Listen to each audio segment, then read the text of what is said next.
Assalamualaikum warahmatullahi wabarakatuh. Perkenalkan, nami abdi Masita Aurelia Putri di kelas 11 MIPA 3. Dina kesempatan kali ieu abdi bade ngabiantara ngeunaan ngajaga kebersihan lingkungan sekolah.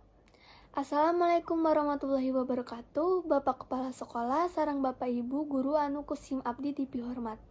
Sareng rerencangan seangkatan, kakak kelas sareng adik-adik kelas anu kusim abdi pikadeudeung. Langkung ti payun, hayu urang panjatkeun puji sinareng syukur ka Allah Subhanahu wa taala, urang sadaya tiasa kempel dina ieu tempat dina kaayaan sehat walafiat. Dina waktos ieu, abdi bade nerangkeun pikeun pentingna ngajaga kebersihan lingkungan kanggo urang sadayana. Janten urang sadayana kedah ngajaga kebersihan pikeun diri urang sorangan.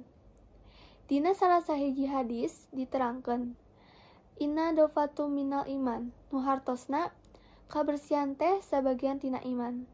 Tina hadis eta urang kang tangtu tos ngartos maksad sareng tujuanna, nyaeta urang teh umat muslim anu ngagaduhan iman dina jero hati urang. Upami urang sadayana iman ka Allah, berarti urang kudu bersih atanapi suci dina sagala kokotor, boh hadas alit atawa hadas ageng. Bersih eta sadayana teh nu didasarkeun dina bersih jeung sucina urang sareng lingkungan di sekitar urang.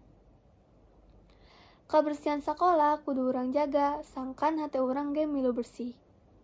Urang kedah ngajaga lingkungan sekolah sapertos ulah micin sampah sembarangan, nyoret-nyoret tembok atawa bangku sekolah jeung sajabana.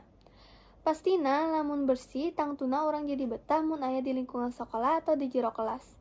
Kukituna urang kudu ngajaga kebersihan sekolah sapertos micin sampah kudu kana tempatna. Kebersihan oge aya marupi-rupi macemna, nyaeta bersih hate, bersih jiwa, bersih raga, sareng bersih rohani. Tah urang kudu janten jalmi anu kaasup kana jalma anu bersih sadayana. Hayu urang sami-sami ningkatkeun pola hirup sehat kanggo kasaean urang sadayana. Sangkan tiasa leuwih getol kana ibadah ku Gusti Allah. Ku cara sasarengan urang hayu ngajaga kebersihan dina lingkungan sekolah. Cakep sakitu wae abdi nyanggakeun biantara ieu bilih aya kecap anu kirang marenah larapna mugi kersa ngahampunten. Wassalamualaikum warahmatullahi wabarakatuh.